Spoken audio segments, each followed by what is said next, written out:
Bonjour à toutes et à tous, ici IcePlayer. On se retrouve pour l'analyse du trailer de la version 3.5.0 de l'IFSCL qui est sortie le 29 octobre 2017. Nous avons attendu toute la soirée pour pouvoir le découvrir dès sa sortie et on peut dire que ça en valait la peine. Le trailer est magnifique et comporte plein d'informations et autres détails par-ci par-là que je vais vous révéler dans cette vidéo. Bien entendu, le côté découverte et donc réaction au trailer est un peu gâché, car je l'ai déjà visionné plusieurs fois. Mais j'ai préféré l'analyser pour vous présenter un maximum de détails et de théories. Effectivement, la plupart des choses que je vais vous présenter dans cette vidéo ne sont que des idées, des concepts qu'il me semble le plus probable, même si nous n'avons aucune confirmation. Pour savoir si les idées que je vais vous présenter sont les bonnes, il faudra attendre la sortie de la version en question, soit le 19 novembre 2017. Sur ce, place à l'analyse. Nous nous retrouvons donc pour l'analyse de ce trailer, et c'est parti. Alors tout d'abord, le logo. Le logo, comme vous avez sûrement vu sur le Discord, qui a changé également sur la page de téléchargement du jeu, qui est vraiment très joli, on peut le dire. Ces couleurs, ces petits effets craquelés là, ça montre bien l'arrivée de William, ce sont les couleurs de William, et montre aussi bien la montée en puissance que fait Xana avec cette mise à jour. Donc voilà, au final, le premier élément de ce trailer, c'est ce magnifique logo. Ensuite, nous avons donc la fenêtre horloge qui s'ouvre avec, comme on peut le voir ici, la petite tête de William, aux côtés de celle d'Elyoko Guerrier. Donc on a bien William du coup qui est rajouté ici, ce qui paraît totalement logique, pas de changement, sinon la fenêtre est exactement la même que celle de la version précédente.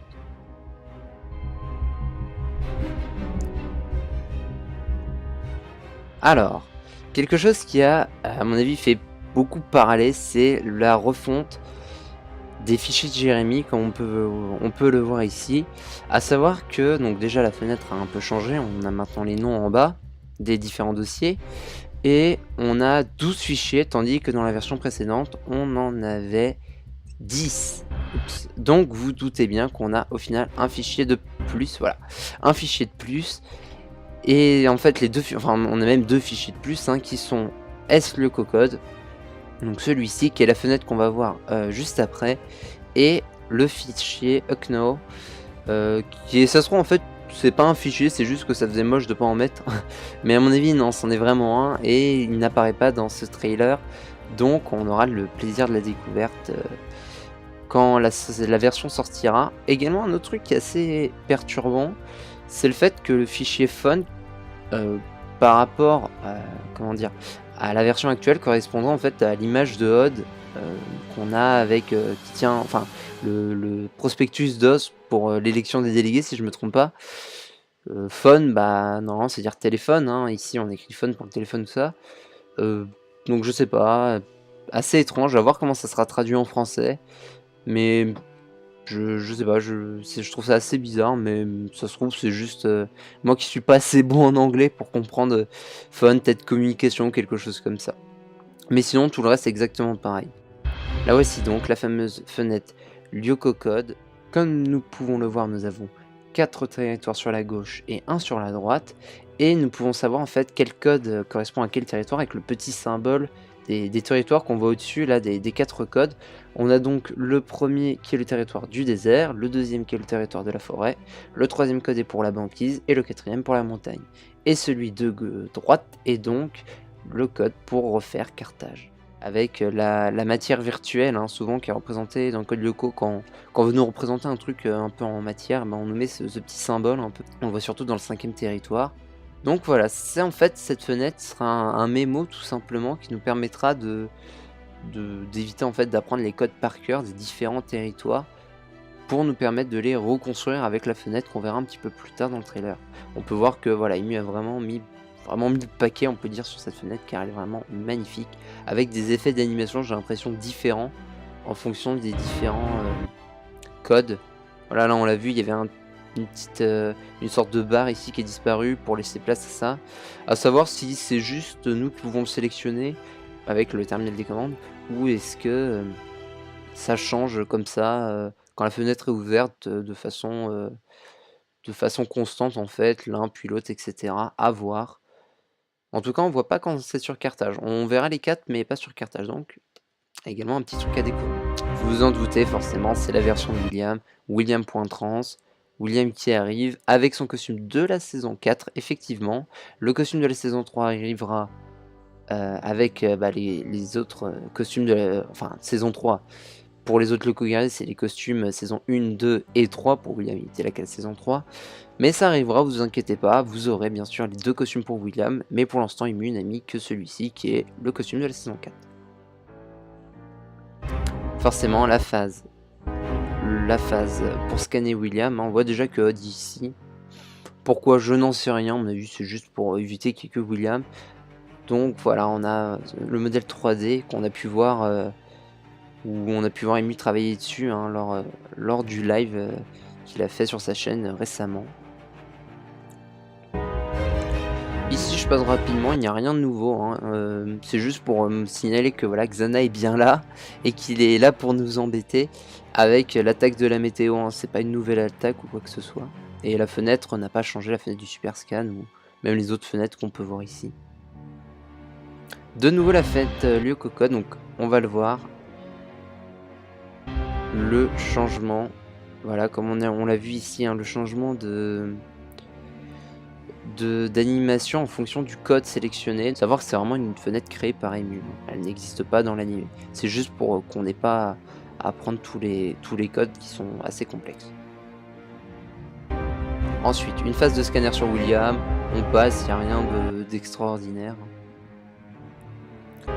Alors là déjà c'est plus intéressant, on a Aelita qui est contrôlée par Xana de façon temporaire, c'est bien écrit ici. Donc voilà comment sera en fait la fenêtre des Lyoko guerriers, hein, quand ils seront contrôlés de façon temporaire par Xana. On aura du coup cet effet rouge qui vient s'appliquer autour de leur carte, avec le symbole de Xana aussi bien dans leurs yeux que sur leur front. Et également, chose intéressante, leur petit curseur sur la VMap sera légèrement orangé. J'ai vérifié, c'est vrai qu'on n'avait pas en fait dans la légende la couleur de leur petite carte en fait, comme ça là, quand ils seront contrôlés temporairement. On l'a quand ils sont contrôlés totalement, c'est violet, on le verra tout à l'heure, mais temporairement c'est vrai qu'on ne l'avait pas, et donc on a notre réponse ici, ça sera un petit effet orangé sur le curseur des Lyoko guerriers. La fenêtre Virtual Builder pour construire les territoires, qui sera la fenêtre de base, celle avec laquelle nous allons faire toutes les constructions, aussi bien celle du skid, aussi bien celle des territoires que celle de Lyoko. Et elle est très intéressante cette fenêtre. Pourquoi? Déjà on a ces petits carrés. Alors on verra tout à l'heure, mais à mon avis ils sont pas là pour rien. On en reparle tout à l'heure. Les rectangles également, donc là la fenêtre est éteinte, hein. C'est comme si vous l'initialisez, elle apparaîtra comme ça. On a le petit voilà process start. Ici des 3 petits points, donc pareil, je sais pas, c'est assez étrange cette petite fenêtre avec des écritures réelles entre guillemets, c'est ce que je pensais, c'est-à-dire que dans l'IFSL c'est la première fois qu'on aura vraiment des choses écrites pour communiquer avec nous, et c'est assez intéressant. La destruction du territoire forêt, magnifique. Il faut savoir que je pense qu'Immu l'a mis sur pause, car si on regarde bien en fait, le territoire ne se détruit pas vraiment, donc je pense pour le trailer soit il l'a ralenti, soit il l'a mis sur pause. Voilà, nous retrouvons donc notre virtual builder ainsi que la fenêtre structure assembleur, hein, donc l'assemblage de la matière virtuelle littéralement. Petite commande, petite fenêtre qu'on voit très rarement dans l'anime, on le voit qu'une fois en fait dans un seul épisode. Et il faut faire attention parce que cette petite fenêtre n'est là que pour les territoires. Attention, pour le skid, on aura une autre fenêtre, que je vous aurai d'ailleurs là une petite photo. Mais voilà, on aura vraiment une autre fenêtre, celle-ci n'est faite que pour assembler la matière pour faire les territoires. Aussi bien Lyoko, quand je parle de Lyoko, je parle du 5e territoire, hein, le Lyoko en général, que les territoires de surface. Et donc sur notre fenêtre Virtual Builder, qu'est-ce qu'on a? On a le territoire de la forêt et de la banquise qui sont en train d'être construits avec le timer. 50%, ça c'est à mon avis c'est juste décoratif, hein, il ne bouge pas, en tout cas pas dans le trailer. Et voilà, là une petite animation au niveau des rectangles. Et également ce que je parlais tout à l'heure, les rectangles qu'on a ici là, on voit que ces deux-là s'allument. Alors, est-ce que c'est parce qu'on a deux territoires qui sont en train d'être construits? On voit d'ailleurs un building forest. Je ne sais pas, il faudra voir. Est-ce que quand on met 4 territoires, les 4 s'allument? Est-ce que ça veut dire qu'on peut faire que 4 territoires maximum et pas 5? Enfin, pas en même temps, mais l'un après l'autre. Là, il va faire la forêt, building forest, puis après, je pense qu'il fait building ice. Et chose également intéressante, est-ce que le compte à rebours est pour les deux territoires et celui-ci, enfin, quand on arrive à 100%, en fait, ça finit le territoire forêt. Mais ici, par exemple, on serait qu'à la moitié du temps. Vous voyez? Et ici, on repartira à 0 pour le territoire banquise. Ou est-ce que les deux sont synchronisés? À voir. J'avoue que je n'en sais rien. On verra ça sur le tas, hein. Pour l'instant, on peut faire que des suppositions. Donc, sur le territoire de la banquise, William qui se fait contrôler, hein, qui va se faire posséder par la méduse avec l'ajout de sa mémoire. On peut le voir. À mon avis, on va commencer à 5000, hein, comme quand ils se font voler de la mémoire, jusqu'à monter à 10 000. Donc William paralysé, hein. Là on le voit pas, mais la méduse est cachée derrière cette fenêtre, avec le petit effet violet ici. Donc on le voit, ça monte. Voilà, et c'est ce que je disais tout à l'heure, on est à 100% et à 0. Là ici on n'a plus rien décrit, donc qu'est-ce que ça veut dire? Et on a le petit OK. Qu'est-ce que ça veut dire? Est-ce que ça veut dire que c'est 100% pour le territoire? D'ailleurs ça a été inversé. Étrange. Mais est-ce que ça veut dire que c'est 100% pour la finalisation du territoire? Donc là je dirais du coup forêt. Parce qu'il a dû faire lui puis lui, donc je dirais forêt. Et donc vu qu'il a fait les deux, on est à 0. Ou est-ce que c'est vraiment les deux synchronisés? Il faudra voir. À mon avis c'est plutôt la première option. Mais il faudra vérifier. Et comme on peut le voir, voilà, on a toujours nos petits carrés là qui s'allument, enfin nos petits rectangles. Et celui-ci qui est en OK. Étrange. Pourquoi il y en a qu'un qui est OK? Alors à quoi servent les deux autres? C'est là pour décorer. On verra ça également sur le tas. Alors ici on a un combat William contre William. Je pense que c'est que pour le trailer, ou alors c'est un spectre polymorphe. C'est sûrement juste Imu qui a voulu vraiment marquer le coup en mettant qu'on a le William entre guillemets gentil et le William méchant, avec voilà cet affrontement qui montre bien le William qui n'est pas possédé face au William qui l'est. Et la chose intéressante, on a la révélation des attaques de William. Bon alors, charge, son attaque de base, charge x2, son attaque puissante, shockwave, l'onde de choc pour tous les monstres adverses, à savoir que ça ne coûte que 1. Peut-être parce qu'il est en mode facile, sûrement. C'est pour ça que ça coûte plus, normalement. Et enfin, l'aveuglement. Alors, c'est intéressant, je sais pas si vous avez déjà fait remarquer, mais tous les Ryokugariens ont une attaque spéciale. On a donc Aelita par exemple, c'est la synthétisation, hein, qui la rend insensible, qui lui rend 10 points de vie. Le triple kata qui paralyse l'ennemi le plus fort pour Ulrich. Le bouclier pour Rod qui renvoie aux ennemis qui l'attaquent la moitié des dégâts qu'il reçoit. Et enfin le soutien pour Yumi qui rend 2 points d'action, enfin de 2 PA ici, à tous les alliés qui sont avec elle. Et donc on aurait un aveuglement pour William. Donc à savoir, à mon avis, deux sortes d'aveuglement. Soit c'est un aveuglement style on active et pendant un tour, tous les ennemis ne peuvent plus attaquer car ils sont aveuglés. Soit c'est pendant 3 tours en fait, les ennemis ont 50% de chance par exemple de rater leur attaque. C'est mon avis, ça sera soit l'un soit l'autre, ou alors pas du tout, mais pour moi blindness c'est vraiment aveuglement et on aura quelque chose comme ça.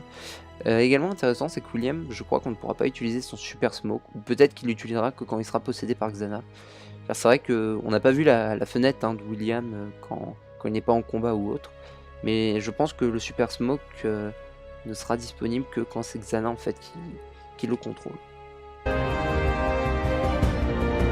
Voilà, donc là justement, on a le William totalement contrôlé par Xana, avec le petit symbole, la petite carte qui est violette, la fameuse scène de la saison 4, hein, où Aelita se fait kidnapper, entre guillemets, enfin kidnapper, se fait capturer par William pour la lancer dans la mer numérique. Chose intéressante, Imu a bien précisé qu'il n'y a que 12 points par territoire où William peut la jeter dans la mer numérique. 12 points, faut se dire, c'est pas beaucoup. Ça nous permettra justement de sauver Aelita si elle se fait attraper toute seule ou s'il y avait un Ryokugari avec elle qui se fait dévirtualiser, ça nous laissera une chance de la sauver. Et c'est vrai que bon, on peut lui dire que c'est quand même vachement sympa. On a également cette petite zone, alors je sais pas ce que c'est, est-ce que c'est pour le super smoke ou est-ce que c'est en fait simplement la zone où doivent rentrer les Ryokugari pour stopper William. à voir. On a bien sûr le petit curseur violet, hein, comme il nous était annoncé dans la légende. Un Lyoko guerrier identifié apparaît en violet. Donc faudra voir. Le clone pour William qui a été rajouté donc. La destruction du territoire forêt qui est vraiment magnifique, hein. Le territoire désert. Et voilà, William qui est là. Alors, le retour vers le passé bleu. Là, on va citer un truc très intéressant, c'est-à-dire que... Hop. Voilà.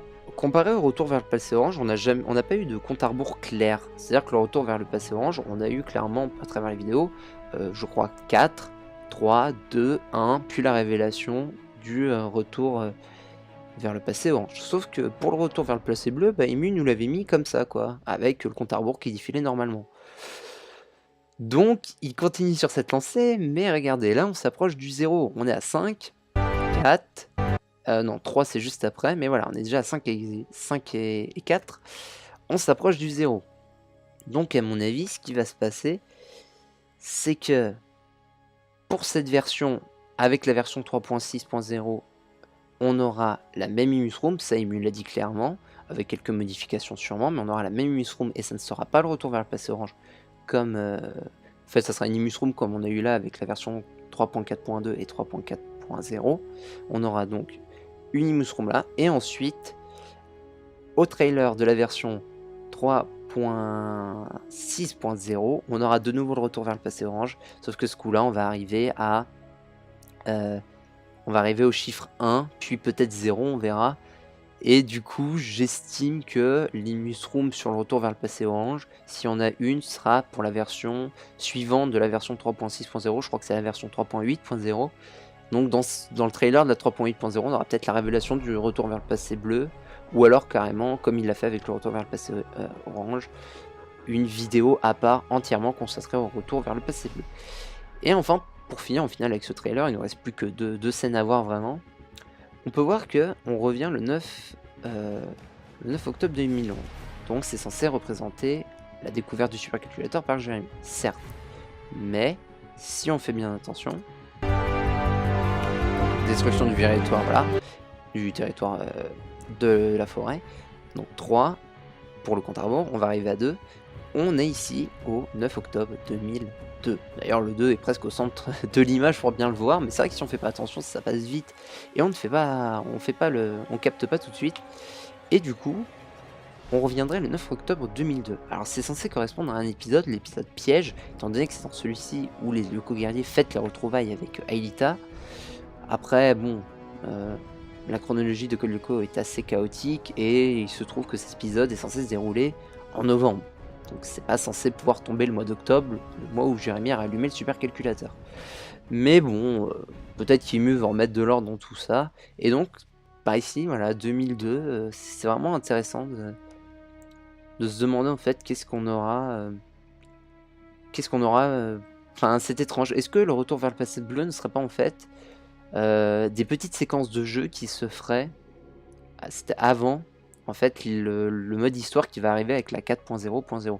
C'est-à-dire que on aura un petit retour, enfin on aura un retour vers le passé bleu qui va nous ramener à la découverte de l'usine, puis un autre retour vers le passé bleu qui va nous ramener un an après, donc quand nos héros sont déjà plus avancés dans leur lutte contre Xana, puis un autre après en 2003, puis au final venir à la fin de la saison 4 pour pouvoir poursuivre l'histoire. À voir, mais c'est vrai que ce changement de date, hein, qui à mon avis n'est pas du tout une erreur, hein, c'est un indice, et peut-être qu'on aura ça en fait. Le retour vers le passé bleu représente différentes petites sessions de jeu qui se passera dans le passé de Code Lyoko, le passé, enfin la série originale entre guillemets, avant le mode histoire qui lui nous a prévu pour la version 4.0.0 qui se déroulera après la saison 4. Voilà, on a pu le voir le petit 2 hein, pour le compte à rebours. Alors, bon, la musique nous hype bien, on peut le dire, avec William. Bien sûr, on ne voit pas ses yeux, on ne sait pas s'il est xanatifié ou pas, on voit même pas son front, hein, puisque normalement il a vraiment le symbole de Xana sur le front. Et là, chose intéressante, du coup, si on n'a pas le retour vers le passé bleu pour cette version, qu'est-ce qu'on aura en Imusroom? À mon avis, nous aurons tout simplement, en fait, le laboratoire, comme on le voit ici, avec William à l'intérieur, C'est une possibilité. On aura peut-être la salle des scanners qui sera ouverte, avec peut-être au final Jérémy qui virtualise William. À voir ce qui est mieux prévu pour cette Room. Peut-être qu'on pourra aller dans la salle des scanners et il y aura tout simplement William et on sera en fait après la saison 3 et quelque chose du genre, un peu comme on a eu hein, avec les Mushrooms qu'on a actuellement. C'est franchement, les Mushrooms qu'on a actuellement se passent après la saison 3, ça je pense qu'il n'y a pas de doute. On a William, à mon avis, il n'est pas xanatifié, sinon il serait pas à terre comme on l'a vu dans les Mushrooms. Donc, à voir, peut-être que cette Room se déroulera avant celle qu'on a eue juste enfin là, avec la version 3.4.2 et 3.4.0. Donc, que de mystères, ou alors, peut-être que cette scène qu'on voit là, c'est simplement pour montrer le fait que William arrive. Hein, on le voit, là, il se retourne, hein, tout simplement, vers l'ordinateur. C'est juste pour montrer qu'il arrive... il arrive dans le jeu, tout simplement, dans l'IFSL, il arrive à l'usine, il est là, c'est la version à William, comme il y a eu la version à Franz Hopper. Et bien, peut-être que c'est juste ça en fait, et que ça n'a strictement aucun rapport avec les Room. Mais en tout cas, cette scène est très très sympathique. Et voilà, ce qui marque la fin du trailer.